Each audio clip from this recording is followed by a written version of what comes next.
My friends and colleagues who have concerns about evolutionary theory for theological reasons are onto something. And one of them involves the fall, the nature of the fall, what it is. Even if it's a metaphor for something. And what's the something? And how would we make sense of that something in light of evolutionary theory? And the other issue, and this has been probably the most serious issue that not only Christians, but all theists who believe in a good and providential God have wrestled with. It's the problem of natural evil. The problem of evil is a real problem for religious faith. It was certainly the thing for Darwin himself. That's what made him question his faith.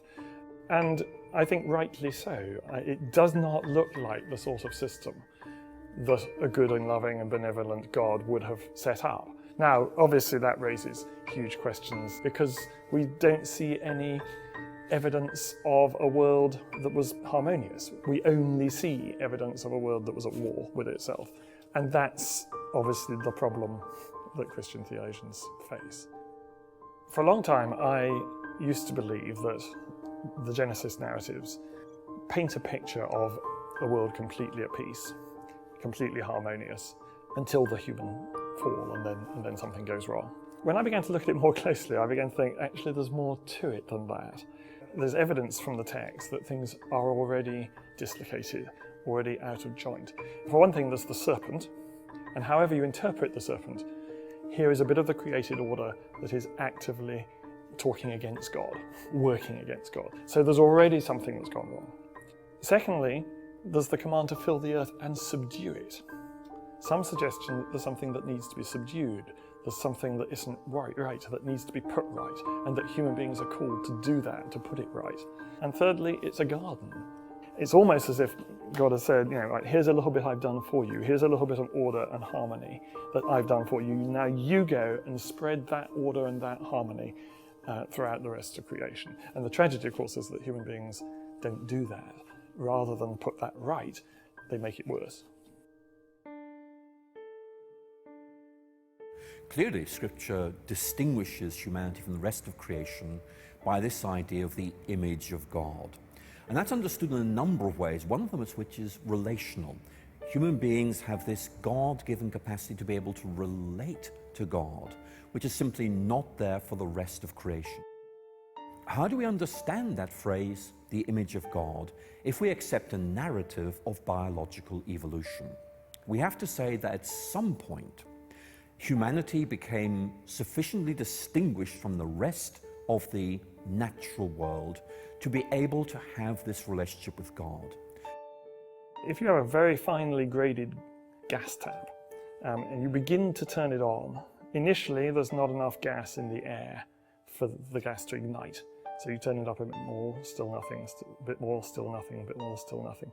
At a particular point, there will be enough gas to air ratio for the thing to ignite. So you can have a completely smooth development, upward development, and yet you can have something decisive happening at a particular moment.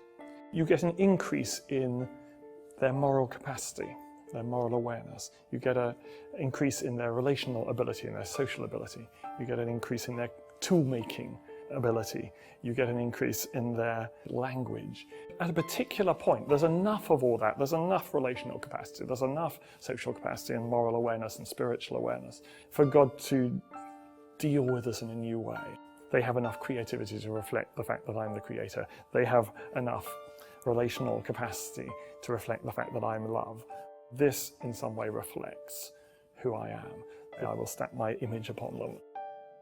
As hominids evolved, became more complex, then self-consciousness, in the sense of projecting our minds into the remote future or past, began to dawn in them.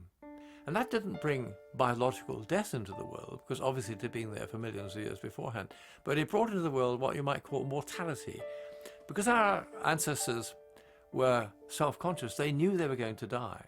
Because they turned away from God, they had alienated themselves from the only one, I think, who is the ground of the hope of a destiny beyond death. And so mortality, meaning the sadness, human sadness at transience and decay, dawned in human life. Another very subtle feature of the Genesis 3 story is that it's a fall upward, as people sometimes say. It's the gaining of some knowledge, the knowledge of good and evil, the story says. And so the dawning of self-consciousness was also the gaining of something that wasn't there before. What the serpent whispers in Eve's ear is, you eat this fruit and you'll be like God. You won't need God anymore. You can do it yourself. That's the fundamental sin, the fundamental mistake in human life, is believing that we can do it on our own, doing it my way. And spiritual death is to deliberately and persistently cut yourself off from that. It doesn't occur as an angry God giving you a punishment for not falling into line. It's simply that you have punished yourself. You know, preachers sometimes say the gates of hell are locked on the inside, not to keep the creatures in, but to keep God out. And that I think is, in the end, is what spiritual death is, if you persist in it. But of course, God is always, I'm sure, at work, seeking to draw people back into the divine love. And I think that does the work that's necessary to understand what Paul's getting at in Romans 5, when he says that death came into the world through one man. The cost of development is a degree of precariousness. We're people who need the grace of God if we're truly to live fulfilling lives.